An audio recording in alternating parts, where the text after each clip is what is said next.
ഇന്നത്തെ വീഡിയോയിൽ നമ്മൾ ഡിസ്കസ് ചെയ്യാൻ പോകുന്നത് മേ ബി നിങ്ങളുടെ പ്രോപ്പർട്ടി ഒരു 3 സ്റ്റാർ കാറ്റഗറി ആയിരിക്കാം, അല്ലെങ്കിൽ അതിന് മുകളിലുള്ളൊരു കാറ്റഗറി ആയിരിക്കാം, അതല്ലെങ്കിൽ 3 സ്റ്റാർ കാറ്റഗറി പ്രോപ്പർട്ടീസിലുള്ള അതേ ഫെസിലിറ്റീസൊക്കെ ഉള്ളൊരു പ്രോപ്പർട്ടി ആയിരിക്കാം. അപ്പോൾ നിങ്ങൾക്ക് നിർബന്ധമായിട്ടും അവിടെ ഫ്രണ്ട് ഓഫീസിലൊരു മാനേജർ ഉണ്ടാവും, അല്ലെങ്കിൽ സ്റ്റാഫ് ഉണ്ടാവും. അതേപോലെ തന്നെ ഓപ്പറേഷൻ മാനേജർ, ജനറൽ മാനേജർ, പിന്നെ ഹൗസ് കീപ്പിംഗ് സെക്ഷനിൽ വേറൊരാൾ, അതേപോലെ അക്കൗണ്ടൻറ്റിന് വേറൊരാൾ.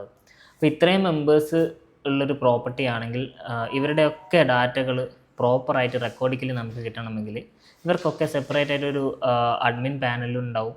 അഡ്മിൻ പാനൽ നമ്മൾ കൊടുക്കണം. അതേപോലെ തന്നെ അവരുടെ റോൾസും റെസ്പോൺസിബിലിറ്റിയൊക്കെ കൃത്യമായിട്ട് നമ്മൾ ഈ ഒരു പ്ലാറ്റ്ഫോമിൽ അസൈൻ ചെയ്ത് കൊടുത്തു കഴിഞ്ഞാൽ അവരവരുടെ റെസ്പോൺസിബിലിറ്റി പ്രോപ്പറായിട്ട് ചെയ്യുമ്പോൾ നമ്മളൊരു പ്രൊഫഷണൽ ആയിട്ടുള്ള ഒരു സിസ്റ്റത്തിലേക്ക് നമ്മൾ ഓട്ടോമാറ്റിക്കായിട്ട് മാറും. അപ്പോൾ അതിന് ഹെൽപ്പ് ചെയ്യുന്ന ഒരു സെഗ്മെൻറ്റാണ് ഇന്നത്തെ വീഡിയോയിൽ നമ്മൾ പറയാൻ പോകുന്നത്. അതിന് നമ്മൾ ഈ വൈഹോസ്റ്റലിൽ ലോഗിൻ ചെയ്യാം. ലെഫ്റ്റ് സൈഡിൽ കൊടുത്തിരിക്കുന്ന ഒരുപാട് ഓപ്ഷൻസ് ഉണ്ട്. അതിൽ താഴോട്ടേക്ക് വരികയാണെങ്കിൽ നിങ്ങൾക്ക് കാണാൻ പറ്റും ആക്സസ് കൺട്രോൾ എന്ന് പറയുന്ന ഓപ്ഷൻ. ഈ ഒരു ഓപ്ഷനിലേക്ക് വരികയാണെങ്കിൽ ഞാൻ നേരത്തെ കുറച്ച് സ്റ്റാഫിന് ഇതിൽ യൂസേഴ്സ് ആഡ് ചെയ്തിട്ടുണ്ട്. ആഡ് ചെയ്ത ഓരോരുത്തർക്കും ഓരോരോ ഡ്യൂട്ടി കൊടുത്തിരിക്കുന്നത് നിങ്ങൾക്ക് ഇതിൽ കാണാൻ പറ്റും.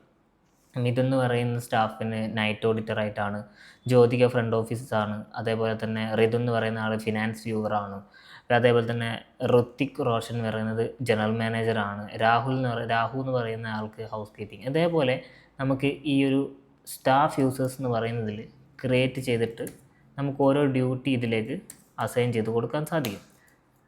അതിന് അവരുടെ പേര് കൊടുക്കുക, അവരുടെ ഇമെയിൽ അഡ്രസ്സ് കൊടുക്കുക, അവർക്കൊരു ടെമ്പററി പാസ്വേഡ് കൊടുത്തിട്ട് അവരുടെ ഡ്യൂട്ടി എന്താണോ അത് പ്രോപ്പറായിട്ട് സെലക്ട് ചെയ്തിട്ട് കൊടുക്കുക. എന്നിട്ട് ഏത് പ്രോപ്പർട്ടിയിലാണോ നമ്മൾ അസൈൻ ചെയ്യുന്നത് പ്രോപ്പർട്ടി സെലക്ട് ചെയ്തിട്ട് സേവ് കൊടുത്താൽ ക്രിയേറ്റ് യൂസർ കൊടുത്തു കഴിഞ്ഞാൽ ആ ഒരു യൂസറിൻ്റെ പ്രൊഫൈൽ ഇവിടെ ക്രിയേറ്റ് ആവും.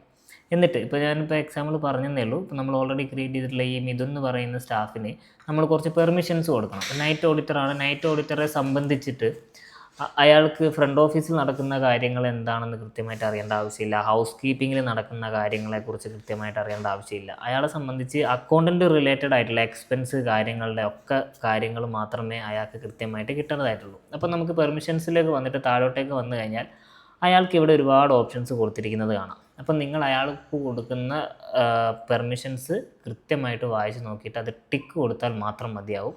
അയാൾ ലോഗിൻ ചെയ്ത് കഴിഞ്ഞാൽ അയാൾക്ക് ആ ഒരു റോൾസ് മാത്രമേ അതിൽ ചെയ്യാൻ പറ്റുള്ളൂ. ഇതാണ് ഈ ഒരു സ്റ്റാഫ് യൂസേഴ്സ് എന്ന് പറയുന്ന ഈ ഒരു സെഗ്മെൻറ്റിൽ വരുന്നത്.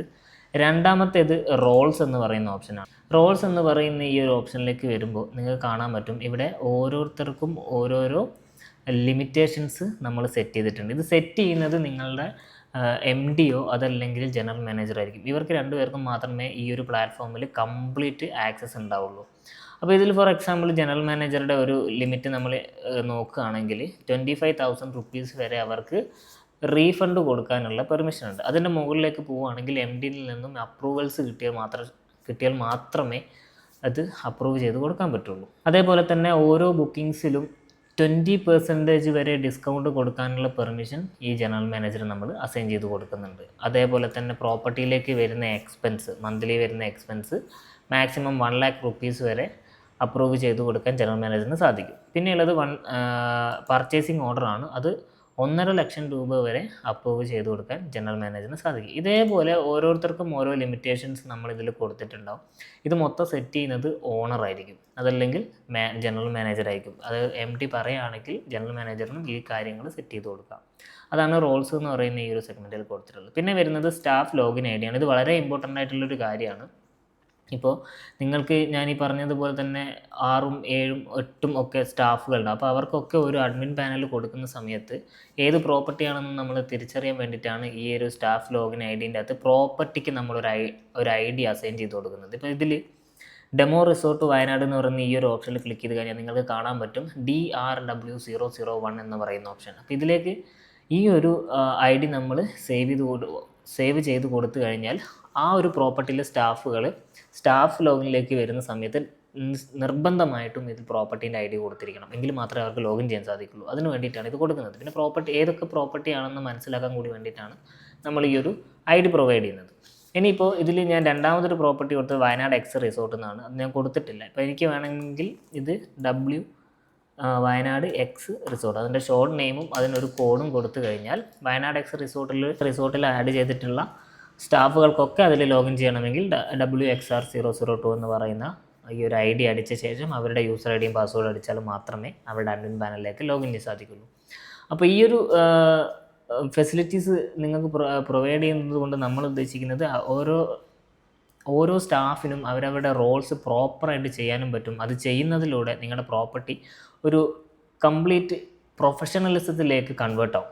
ആ ഒരു സിസ്റ്റത്തിലേക്ക് നിങ്ങൾ വരുമ്പോൾ എല്ലാ കാര്യങ്ങളും കൃത്യമായിട്ട് റെക്കോർഡ് ആകുമ്പോഴും പിന്നെ നിങ്ങളുടെ ഈ ഒരു എൻ്റയർ എന്താ പറയുക ഒരു കൂട്ടായ്മ അത് നിങ്ങളുടെ പ്രോപ്പർട്ടീൻ്റെ വളർച്ചയെ നല്ല രീതിയിൽ സപ്പോർട്ട് ചെയ്യും. അപ്പോൾ ഇതാണ് ഇന്നത്തെ വീഡിയോയിൽ നമ്മൾ ഡിസ്കസ് ചെയ്തിട്ടുള്ളത്. അപ്പോൾ എന്തെങ്കിലും സംശയം ഉണ്ടെങ്കിൽ നിങ്ങൾക്ക് താഴെ കൊടുത്തിരിക്കുന്ന നമ്പറിൽ ഞങ്ങളെ കോൺടാക്റ്റ് ചെയ്യാം. ഓക്കെ, അപ്പോൾ നമുക്കിനി അടുത്ത വീഡിയോയിൽ കാണാം.